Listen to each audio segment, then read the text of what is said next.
കഴിഞ്ഞ പ്രാവശ്യം നമ്മൾ കേട്ട ഭാഗം, അതിൻ്റെ അവസാന ഭാഗം ഒന്നും കൂടി കേട്ടിട്ട് നമുക്കത് ചിന്തിച്ച് മുന്നോട്ട് പോകാം. അതായത് കാമം, ക്രോധം, മദം, ലോഭം മുതലായ വൃത്തികളാൽ മലീമസമായ ജനങ്ങളോടുള്ള സംസർഗം കൊണ്ട് പോസിറ്റീവായിട്ടുള്ള ക്വാളിറ്റീസ് നശിക്കുന്നു. അതുകൊണ്ട് അങ്ങനെയുള്ളവരുമായിട്ടുള്ള സംഘം തീർത്തും ഒഴിവാക്കേണ്ടതാകുന്നു. അങ്ങനെ മുഴുവനായിട്ടും നമുക്ക് ഇന്നത്തെ കാലത്ത് ഒഴിവാക്കാൻ സാധിച്ചു എന്ന് വരില്ല, പക്ഷെ കഴിയുന്നിടത്തോളം ഒഴിവാക്കേണ്ടതാകുന്നു. കപിലമൂർത്തി തുടരുകയാണ്. മറ്റു വിഷയ സുഖങ്ങളോടുള്ള ആസക്തിയും സംഘവും ജീവന് മായാമോഹങ്ങൾക്കും ബന്ധങ്ങൾക്കും കാരണമായിത്തീരുന്നുണ്ടെങ്കിലും സ്ത്രീകളോടും അവരിൽ അമിതമായ ആസക്തിയുള്ളവരോടുമുള്ള സമ്പർക്കവും സംഘവും മൂലമുണ്ടാകുന്ന അത്ര ഗുരുതരമല്ല. ഇതൊക്കെ ഉണ്ടാകുന്നുണ്ട്. അപ്പം അവസാനം ഇത് സ്ത്രീകളെ മോശക്കാരാക്കി കാണിക്കുന്നതാണ് എന്ന് നമുക്ക് പറയാൻ പറ്റില്ല. കാരണം കുറച്ച് കഴിഞ്ഞാൽ സ്ത്രീകൾക്ക് പുരുഷന്മാരും ഇതേപോലെ തന്നെയാണ് എന്ന് പറയുന്നുണ്ട്. പക്ഷെ ഇത് ആൺ കേന്ദ്രീകൃതമായ ഒരു വായനയാണിത്.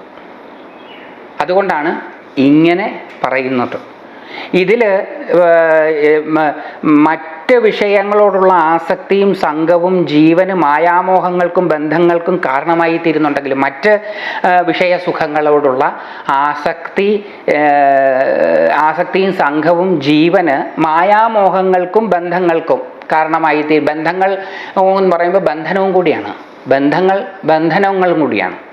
അപ്പം മായാമോഹം ഉണ്ടാകുന്നു. മായ ഉണ്ടാക്കുന്ന മോഹമാണത്.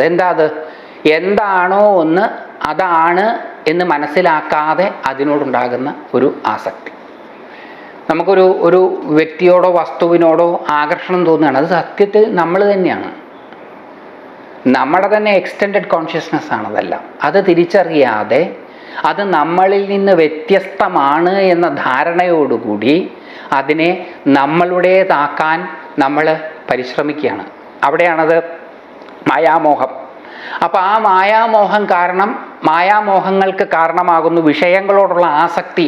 അല്പമായതിനോടുള്ള ആസക്തിയും അടുപ്പവും മായാമോഹങ്ങൾക്കും ബന്ധങ്ങൾക്കും, ബന്ധനം എന്ന് തന്നെയാണ് ആ വാക്കിനർത്ഥം, ബന്ധങ്ങൾക്കും കാരണമായിത്തീരുന്നു. എങ്കിലും അതൊക്കെ ലെസ്സർ പ്രോബ്ലംസ് ആണ്.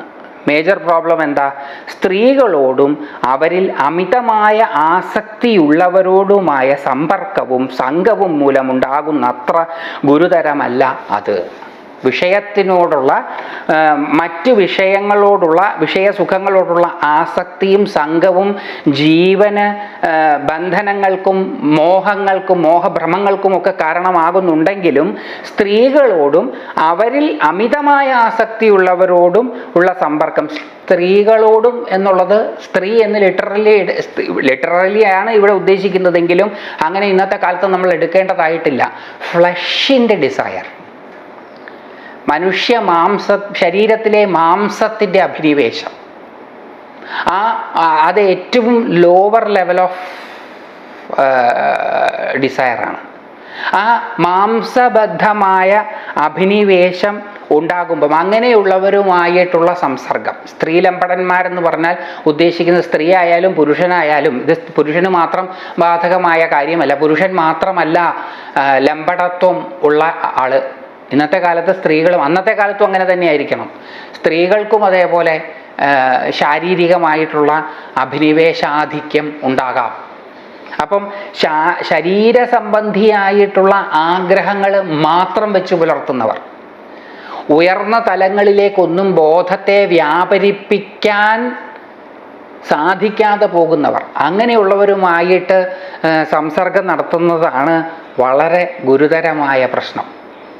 ശാരീരികമായിട്ടുള്ള മാംസബദ്ധമായിട്ടുള്ള ദാഹവും അഭിനിവേശവുമാണ് ഏറ്റവും പ്രധാനമെന്ന് കരുതുകയും അങ്ങനെ കരുതുന്നവരോട് കൂടിയിട്ടുള്ള സംസർഗവും മൂലമുണ്ടാകുന്ന അത്ര ഗുരുതരമല്ല മറ്റ് വിഷയസുഖങ്ങളോടുള്ള ആസക്തി കൊണ്ടുണ്ടാകുന്ന ദുരിതങ്ങൾ.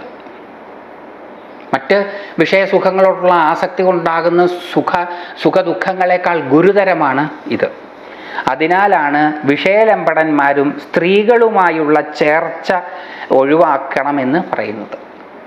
സ്ത്രീകളാണെങ്കിൽ പുരുഷന്മാരുമായിട്ടുള്ള ചർച്ച ഒഴിവാക്കണം. അതായത് സ്ത്രീയും പുരുഷനും തമ്മിൽ ചേരരുത് എന്നല്ല, വെറും മാംസബദ്ധമായിട്ടുള്ള അനുരാഗത്തിന് വശംബദ്ധരാകരുത് എന്നാണ് പറയുന്നത്. എന്തുകൊണ്ടത്? അത് മാംസബദ്ധമായിട്ടുള്ള അനുരാഗം മോശമാണ് എന്നുള്ളത് കൊണ്ടല്ല. ഈ മാംസാവസ്ഥ ശാശ്വതമാണ് എന്ന് കരുതുകയും ഈ സൗന്ദര്യമെന്ന് താൻ കരുതുന്നത് ശാശ്വതമാണെന്ന് കരുതുകയും അതിനോട് അമിതമായ അഭിനിവേശം വെച്ച് പുലർത്തുകയും ചെയ്യുമ്പോൾ ആ മാംസത്തിലുണ്ടാകുന്ന മാറ്റങ്ങൾ അത് സൗന്ദര്യബോധത്തെ തകർക്കുകയും വലിയ നിരാശാഗർത്തത്തിലേക്ക് എത്തിക്കുകയും ചെയ്യും. അതുകൊണ്ടാണ് പറയണത്. ഇത് പറഞ്ഞ ഭാഷയനുസരിച്ച് സ്ത്രീകളോട്, പുറത്തുള്ള ആളോടെന്നാണ് ഉദ്ദേശിക്കുന്നത്. പക്ഷെ അവനവൻ്റെ ശരീരത്തിനോടും അഭിനിവേശം ഉണ്ടാവും. കണ്ണാടിയൊക്കെ നോക്കി ഇടയ്ക്കിടയ്ക്ക് മിനുക്കുക, അങ്ങനെ കണ്ണാടിയൊക്കെ നോക്കി തൻ്റെ സൗന്ദര്യത്തെ പെർഫെക്റ്റ് ആകാൻ നിരന്തരം ശ്രമിച്ചുകൊണ്ടിരിക്കുമ്പം ആ ശ്രമം ദുഃഖത്തിൽ കലാശിക്കും. അപ്പോഴാണ് തലയിലെ ഒരു മുടി നരച്ചത് കാണുന്നത്. അത് നമുക്ക് പിഴുതു കളയാം. അത് കഴിയുമ്പോൾ 2-3 നരയ്ക്കും, പിന്നെ 4-5 നരയ്ക്കും, പിന്നെ 5-8 നരയ്ക്കും.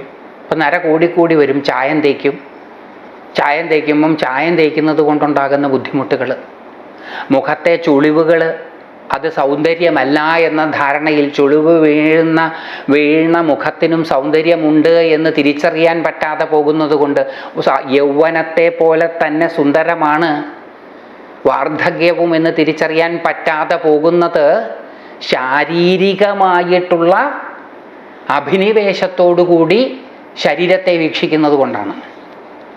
അതുകൊണ്ടാണ് വാർദ്ധക്യത്തിൻ്റെ സൗന്ദര്യം ആസ്വാദ്യകരമല്ലാതായി പോകുന്നത്.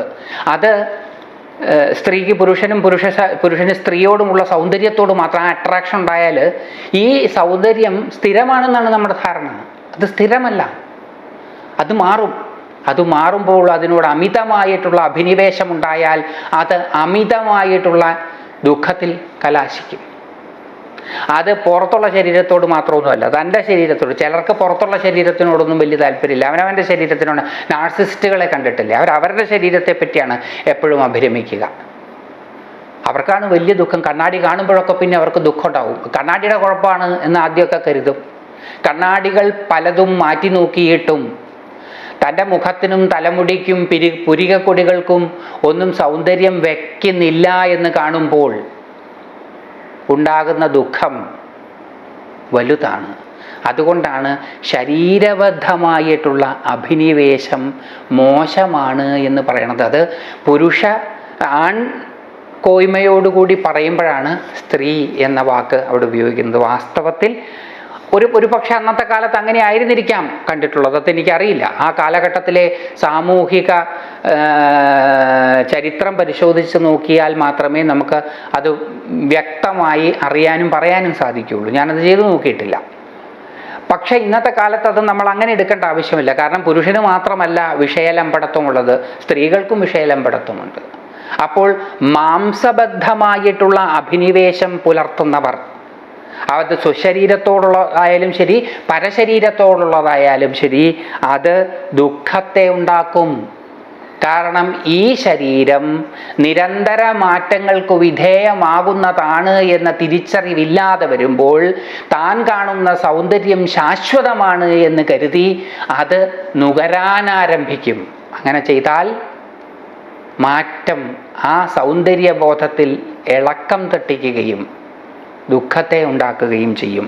അപ്പോൾ എന്തൊന്നാണോ സുഖത്തെ തന്നത്, എന്തൊന്നാണോ സന്തോഷത്തെ തന്നത്, അതേ സംഗതി തന്നത്ര സന്തോഷത്തെ ദുഃഖമാക്കി മാറ്റും.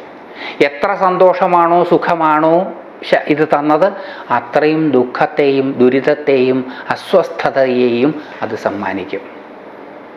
അതുകൊണ്ടാണ് ശരീരത്തിനോടുള്ള അഭിനിവേശം തെറ്റായ കാഴ്ചപ്പാടോടുകൂടി ഉണ്ടാകരുത് എന്ന് പറഞ്ഞത്.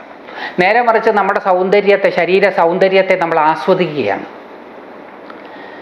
ഇത് നിരന്തര മാറ്റങ്ങൾക്ക് വിധേയമായതാണ് എന്ന ബോധത്തോടു കൂടി ശരീര സൗന്ദര്യത്തെ ആസ്വദിച്ചാൽ ആ ആസ്വാദനം ദുഃഖപ്രദമാവുകയില്ല. കാരണം ഇതിലെ മാറ്റങ്ങൾ ആ സൗന്ദര്യത്തിന് മാറ്റുകൂട്ടുന്നതായിട്ട് നമുക്ക് തിരിച്ചറിയാൻ സാധിക്കും. അപ്പോൾ അത് ദുഃഖം ഉണ്ടാക്കുകയില്ല. കൗമാരം യൗവനം ഉണർത്തുന്ന അത്ര തന്നെ സന്തോഷം വാർദ്ധക്യവും ഉണർത്തും. സ്ത്രീ സംഘം കൊണ്ടുള്ള മോഹാവേശത്തിൽ നിന്ന് ദേവന്മാർ പോലും മുക്തരല്ല. ഇവിടെ സ്ത്രീ എന്നുള്ളത് നമ്മൾ ലിറ്ററലി സ്ത്രീ ആയിട്ട് എടുക്കേണ്ട, അങ്ങനെ ആയിരിക്കാമെന്ന് ഉദ്ദേശിച്ചത് അതെനിക്ക് വ്യക്തമായിട്ടറിയില്ല. പക്ഷെ അങ്ങനെ എടുക്കേണ്ട, മാംസബദ്ധം ആയിട്ടുള്ള ആ അഭിനിവേശം, മാംസത്തോടുള്ള, മനുഷ്യ ശരീരമാംസത്തോടുള്ള അഭിനിവേശം, അതുകൊണ്ടുള്ള മോഹാവേശത്തിൽ നിന്ന് ദേവന്മാർ പോലും മുക്തരല്ല. കൃത്യമായി പറഞ്ഞാൽ കാമാവേശത്തിൽ നിന്ന് ദേവന്മാർ പോലും മുക്തരല്ല. ബ്രഹ്മദേവൻ തൻ്റെ പുത്രിയായ സരസ്വതീദേവിയെ കണ്ട് കാമപരവശനായി തീർന്നു. രക്ഷപ്പെടാനായി സരസ്വതി മാൻപേടയുടെ രൂപം ധരിച്ച് പലായനം ചെയ്തു. ബ്രഹ്മാവുണ്ടോ വിടുന്നു? ഈ കാമാസക്തി അത് ആർക്കും ഉണ്ടാകും. അത് ഇന്ന ആൾക്കേ ഉണ്ടാവുള്ളൂ എന്നും ഇല്ല. അത് ലോലിയായിട്ടുള്ള വളരെ താഴ്ന്ന ആൾക്കാർക്ക് മാത്രമേ ഉണ്ടാവുള്ളൂ, ഇല്ല. അത് അങ്ങനെയല്ല എന്ന് പറയാനാണ് ഇത് പറയുന്നത്. നമുക്ക് അങ്ങനെ ഒരു ഉദാഹരണമുണ്ട്. ഇല്ലിറ്ററേറ്റ് ആയിട്ടുള്ള, അൺഎഡ്യൂക്കേറ്റഡ് ആയിട്ടുള്ള ആൾക്കാർക്ക് മാത്രമേ മാംസബദ്ധമായിട്ടുള്ള അഭിനിവേശാധിക്യം ഉണ്ടാവുകയുള്ളൂ. എഡ്യൂക്കേറ്റഡ് ആയിട്ടുള്ളവർക്ക് അതുണ്ടാവുകയില്ല. ഇൻ്റലക്റ്റൻ്റ് ആയിട്ടുള്ളവർക്ക് അതുണ്ടാവുകയില്ല. അതൊക്കെ തെറ്റായ ധാരണയാണ്. ആർക്കും ഉണ്ടാകും അത്. ഈ കാർണൽ ഇൻസ്റ്റിങ്ക്റ്റ് ആർക്കും ഉണ്ടാകും. അതാണ് ഇവിടെ കാണിക്കുന്നത്. അതായത് ഈ മാംസബദ്ധമായ അഭിനിവേശത്തിൽ നിന്ന് ദേവന്മാർ പോലും മുക്തരല്ല. അതിൽ നിന്ന് മുക്തി നേടുക അത്ര എളുപ്പമല്ല. അതിന് ശരിക്കും ഈശ്വരാനുഗ്രഹം തന്നെ ഉണ്ടാകണം. ബ്രഹ്മദേവൻ്റെ വാക്കുകളാണ് വേദങ്ങൾ. അറിവുകളുടെ നിറകുടമാണ് വേദം. ആ വേദങ്ങൾ ബ്രഹ്മദേവൻ്റെ വാക്കുകളാണ്. ആ ബ്രഹ്മദേവന്, the most literate and educated and intelligent ബ്രഹ്മദേവന് തൻ്റെ പുത്രിയായ സരസ്വതീദേവിയെ കണ്ട് കാമപരവേശമുണ്ടായി. എന്നിട്ടോ രക്ഷപ്പെടാനായി സരസ്വതീദേവി ഒരു മാൻപേടയുടെ രൂപം ധരിച്ച് ഓടി. വിടുന്നുണ്ടോ? ബ്രഹ്മാവുണ്ടോ? വിടുന്നു. നാണമില്ലാതെ അദ്ദേഹവും ആൺമാനിൻ്റെ രൂപത്തിൽ അനുധാവനം ചെയ്തു. തൻ്റെ പ്രവൃത്തി ദുരാചാരമാണെന്ന് മനസ്സിലാക്കാനുള്ള വിശേഷ ബുദ്ധിയോ വിവേകമോ അദ്ദേഹത്തിനുണ്ടായില്ല. ഈ വിവേകവും വിശേഷ ബുദ്ധിയും ഉണ്ടാകണമെന്നുണ്ടെങ്കിൽ ശക്തിപാതമുണ്ടാകണം, ഡിസെൻഡ് ഓഫ് ഗ്രേസ് ഉണ്ടാകണം. ഡിസെൻഡ് ഓഫ് ഗ്രേസ് ഉണ്ടാകാതെ, അപ്പം നമുക്കൊക്കെ അതുണ്ടോ എന്നുള്ളതാണ്. കുറഞ്ഞ തോതിലെങ്കിലും അതുണ്ടാകണം. അല്ലെങ്കിൽ ഇതൊന്നും നമുക്ക് പറയാനും കേൾക്കാനും സാധിക്കുകയില്ല. വലിയ തോതിലുണ്ടോ ഇല്ലയോ എന്നുള്ളത് നമുക്ക് ഉറപ്പിച്ച് പറയാൻ സാധിക്കില്ല. പക്ഷെ ചെറിയ അളവിലെങ്കിലും നമുക്കൊക്കെ അതുണ്ട്, സമാധാനിക്കാം. അപ്പോൾ ബ്രഹ്മാവിനെ പോലെ നമ്മൾ പെരുമാറിക്കൊള്ളണമെന്നില്ല. തൻ്റെ പ്രവൃത്തി ദുരാചാരമാണെന്ന് മനസ്സിലാക്കാനുള്ള വിശേഷ ബുദ്ധിയോ വിവേകമോ അദ്ദേഹത്തിനുണ്ടായില്ല. അപ്പം എഡ്യൂക്കേറ്റഡ് ആയതുകൊണ്ടോ ലിറ്ററേറ്റ് ആയതുകൊണ്ടോ ഇൻ്റലിജൻ്റ് ആയതുകൊണ്ടോ കാര്യമില്ല. അതിനെന്ത് വേണം? വിശേഷ ബുദ്ധി, സ്പെഷ്യൽ ഇൻ്റലിജൻസ്, ഇൻസ്പയർഡ് ഇൻ്റലിജൻസ് ഉണ്ടാകണം. പ്രചോദിതമായ ബുദ്ധി ഉണ്ടാകണം. പ്രചോദിതമായ ബുദ്ധി ഉണ്ടായാൽ മാത്രമേ പലതരത്തിലുള്ള പരിമിതികളുടെ നീർച്ചുഴികളിൽ നിന്ന് രക്ഷപ്പെടാൻ സാധിക്കുകയുള്ളൂ. അതുകൊണ്ടാണ് പുരാതന മഹർഷിമാർ ഞങ്ങളുടെ ബുദ്ധിയെ പ്രചോദിപ്പിക്കണേ എന്ന് സന്ദിഗ്ധഘട്ടങ്ങളെ അനുസ്മരിക്കുന്ന സന്ധ്യകളിൽ എല്ലാത്തിനെയും പരിപോഷിപ്പിക്കുന്ന പൂഷാവായ സൂര്യഭഗവാനോട് പ്രാർത്ഥിച്ചത്. അപ്പം ആ വിശേഷ ബുദ്ധി ഉണ്ടെങ്കിൽ മാത്രമേ, ആ വിവേകമുണ്ടെങ്കിൽ മാത്രമേ ഇതേപോലെയുള്ള കാർണൽ പ്ലഷേഴ്സിൻ്റെ വലയത്തിൽ നിന്ന് രക്ഷപ്പെടാൻ സാധിക്കുകയുള്ളൂ. ഇതൊക്കെ താൽക്കാലികമായിട്ടാണ് പ്ലഷറബിൾ. ഇത് പിന്നീട് വലിയ കുറ്റബോധങ്ങളിലേക്കും വലിയ ദുഃഖങ്ങളിലേക്കും നയിക്കും.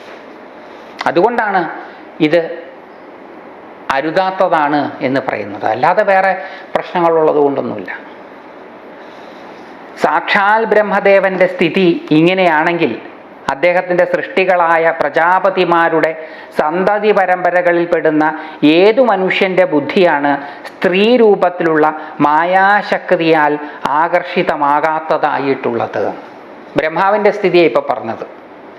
അപ്പോൾ സാധാരണ മനുഷ്യരുടെ കാര്യം പറയേണ്ട ആവശ്യമുണ്ടോ? അവർ കാർണൽ ഡിസയേഴ്സിന് വശംവദരാകും. ഇപ്രകാരമുള്ള മായയെ ആരെങ്കിലും ജയിച്ചിട്ടുണ്ടെങ്കിൽ അത് എൻ്റെ തന്നെ മറ്റൊരവതാരമായ ശ്രീ നാരായണ ഋഷി മാത്രമാകുന്നു. ഈ കാർണൽ പ്ലഷേഴ്സിനെ ആരെങ്കിലും, കപിലമൂർത്തി പറയുകയാണ്, ആരെങ്കിലും ജയിച്ചിട്ടുണ്ടെങ്കിൽ, അപ്പം അങ്ങനെ ജയിക്കുക എളുപ്പമല്ല. എത്ര വലിയ തപശക്തിയോടുകൂടിയവരാണെങ്കിലും ഈ പ്ലഷേഴ്സിനൊക്കെ വഴിപ്പെട്ടു പോകും. അതുകൊണ്ട് വഴിപ്പെട്ടു പോയാൽ അതിൽ കുറ്റബോധമുണ്ടാകേണ്ട ആവശ്യമില്ല. തിരിച്ചറിവോടുകൂടി പ്രവർത്തിച്ചാൽ മാത്രം മതി. ഇത് കപിലമൂർത്തി തന്നെയാണ് പറയുന്നത്. ഇപ്രകാരമുള്ള മായയെ ആരെങ്കിലും ജയിച്ചിട്ടുണ്ടെങ്കിൽ, അങ്ങനെ ജയിക്കുക എളുപ്പമല്ല. ഈ മായാശക്തിയെ ജയിക്കുക അത്ര എളുപ്പമല്ല. അങ്ങനെ ആരെങ്കിലും ജയിച്ചിട്ടുണ്ടെങ്കിൽ അത് എൻ്റെ തന്നെ മറ്റൊരു അവതാരമായ ശ്രീ നാരായണ ഋഷി മാത്രമാകുന്നു. ആ നാരായണ ഋഷിയാണ് നരനാരായണന്മാരിൽ ഒരാളായിട്ടുള്ളത്. അവരെ പ്രലോഭിപ്പിക്കാൻ പണ്ട് രംഭ, തിലോത്തമ തുടങ്ങിയ അപ്സരസ്സുകളെ ഇന്ദ്രൻ അയക്കുകയുണ്ടായി. അപ്പം ഇന്ദ്രൻ ആരെവിടെ തപസ് ചെയ്താലും പ്രശ്നമാണ്. ആര് തപസ് ചെയ്താലും മൂപ്പരുടെ വിചാരം മൂപ്പരുടെ കസേരയ്ക്ക് വേണ്ടിയിട്ടാണ്.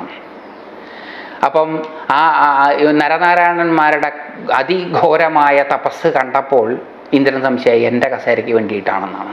ഉടനെ നാട്ടിലുള്ള അദ്ദേഹത്തിൻ്റെ നാട്ടിലുള്ള സ്വർഗത്തിലുള്ള സകല സുന്ദരികളായിട്ടുള്ള സ്ത്രീരത്നങ്ങളെയും വിളിച്ചിട്ട് പറഞ്ഞു, നല്ലോണം പോയിട്ട് അവരെ പ്രലോഭിപ്പിക്കാൻ.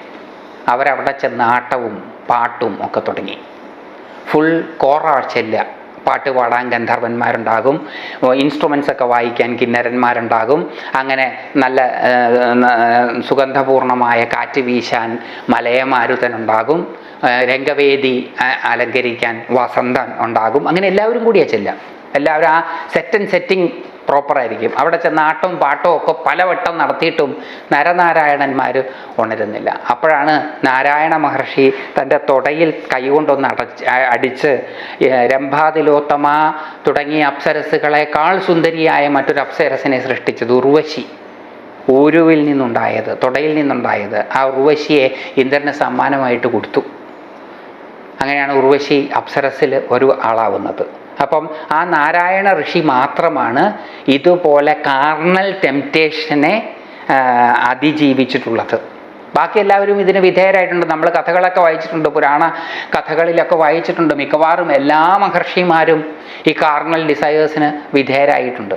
അത് സ്വാഭാവികമാണ്. അതിന് മറ്റൊരു കാരണം കൂടിയുണ്ട്. അതിന് എവല്യൂഷണറി കാരണവും കൂടിയുണ്ട്. എവല്യൂഷൻ അനുസരിച്ച് നേച്ചർ, പ്രകൃതി നമ്മളിൽ നിക്ഷിപ്തമാക്കിയിട്ടുള്ള കർത്തവ്യങ്ങളിൽ ഒന്നാണ് പ്രജനനം നടത്തുക എന്നുള്ളത്. നമ്മളുടെ തന്നെ സ്പീഷീസിൻ്റെ കോപ്പികളെ പുനഃസൃഷ്ടിക്കുക. അത് നമ്മളിൽ ഓരോരുത്തരിലും പ്രകൃതി നിക്ഷിപ്തമാക്കിയിട്ടുള്ള ദൗത്യമാണ്. അപ്പോൾ ആ ഒരു ത്വര നമ്മളിൽ എല്ലാവരിലും ഉണ്ടാകും. ആ ഒരു ത്വര ഉണ്ടാകും. അതിനെ അതിജീവിക്കാനാണ് ഈശ്വരാനുഗ്രഹം കൊണ്ടുള്ള വിശേഷ ബുദ്ധി ഉണ്ടാകുന്നത്. ദിഗ്വിജയം നിർവഹിച്ച രണശൂരന്മാരായ സിംഹപരാക്രമികളെ ഏതൊരുവളാണോ തൻ്റെ പുരികക്കൊടികളുടെ ചലനമാത്രത്താൽ വരുതിയിൽ നിർത്തുന്നത്, ആ സ്ത്രീ രൂപത്തിൽ പ്രത്യക്ഷപ്പെടുന്ന എൻ്റെ മായാശക്തിയുടെ പ്രഭാവത്തെക്കുറിച്ച് ഏവരും ചിന്തിച്ചു നോക്കേണ്ടതാണ്. ദിഗ്വിജയം നിർവഹിച്ച രണശൂരന്മാരായ സിംഹപരാക്രമികളെ, വീരന്മാരെ, അനേകം ശത്രുക്കളെ അനായാസേന ഇല്ലാതാക്കിയവർ, ശത്രുക്കളുടെ മുമ്പിൽ ഭയപ്പെടാതെ ശത്രുക്കളെ ഭയപ്പെടുത്തുന്ന ശൂരവീരപരാക്രമികൾ. അങ്ങനെയുള്ള വീരപരാക്രമികളെ ഏതൊരുവളാണോ തൻ്റെ പുരികക്കൊടികളുടെ ചലനത്താൽ, ആ വീരശൂര പരാക്രമിയെ കീഴ്പ്പെടുത്താൻ ഒരു സുന്ദരിയായ സ്ത്രീയുടെ പുരികക്കൊടികൾക്ക് സാധിക്കും എന്നാണ്. ഏതൊരുവളാണോ തൻ്റെ പുരികക്കൊടികളുടെ ചലനമാത്രത്താൽ വരുതിയിൽ നിർത്തുന്നത്. വലിയ സൈന്യത്തെ ഒറ്റയ്ക്കായിരിക്കും പോയിട്ട് യുദ്ധം ചെയ്ത് തോൽപ്പിച്ചിട്ടുണ്ടാവുക. ആ ദിഗ്വിജയം നിർവഹിച്ച രണശൂരന്മാരായിട്ടുള്ള സിംഹപരാക്രമികളെ വെറും പുരികക്കൊടികളുടെ ചലനം കൊണ്ട് വരുതിയിൽ നിർത്തുന്ന സ്ത്രീകൾ എൻ്റെ മായാശക്തിയുടെ സ്ത്രീകൾ എൻ്റെ മായാശക്തിയുടെ പ്രത്യക്ഷ രൂപങ്ങളാകുന്നു. ആ സ്ത്രീ രൂപത്തിൽ പ്രത്യക്ഷപ്പെടുന്ന എൻ്റെ മായാശക്തിയുടെ പ്രഭാവത്തെക്കുറിച്ച് ഏവരും ചിന്തിച്ചു നോക്കേണ്ടതാണ്. അപ്പം ഈ സ്ത്രീകൾ മായാശക്തിയുടെ പ്രത്യക്ഷ രൂപങ്ങളാണ്. സ്ത്രീകൾ മാത്രമല്ല, സ്ത്രീകളെ സംബന്ധിച്ചിടത്തോളം പുരുഷന്മാരും മായാശക്തിയുടെ പ്രത്യക്ഷ രൂപങ്ങൾ തന്നെയാണ്. കാർണൽ ഡിസയേഴ്സിന് വിധേയമാകുന്നവർ എന്തിനാണോ വിധേയമാകുന്നത് അത് മായാശക്തിയുടെ പ്രത്യക്ഷ രൂപമാണ്. ആ മായാശക്തിയുടെ പ്രഭാവത്തെക്കുറിച്ച് ചിന്തിച്ചു നോക്കേണ്ടതാണ്. ഇവിടെ ഈ ഡിസയർ മോശമായതുകൊണ്ടല്ല, വാസ്തവത്തിൽ ഈ ഡിസയർ നമ്മൾ വയ്ക്കുന്നത് മാറ്റങ്ങൾക്ക് വിധേയമായി കൊണ്ടിരിക്കുന്ന ഒരു വസ്തുവിലാണ്. അപ്പം ആ ഡിസയർ കൊണ്ടുണ്ടാകുന്ന, ആ ഡിസയർ നിർവഹിക്കുമ്പോൾ ഉണ്ടാകുന്ന സുഖം, ശാന്തി, സമാധാനം, അതിന് ശാശ്വതത്വമില്ല. അപ്പം അതിന് താത്കാലികമായ സുഖം മാത്രമേ പകരാൻ സാധിക്കുകയുള്ളൂ. അത് ക്രമേണ ഭാരമായി തീരാൻ സാധ്യതയുണ്ട്. അതുകൊണ്ടാണ് മായാശക്തിയുടെ പ്രഭാവത്തെക്കുറിച്ച് ചിന്തിച്ചു നോക്കേണ്ടതാണ് എന്ന് പറഞ്ഞത്.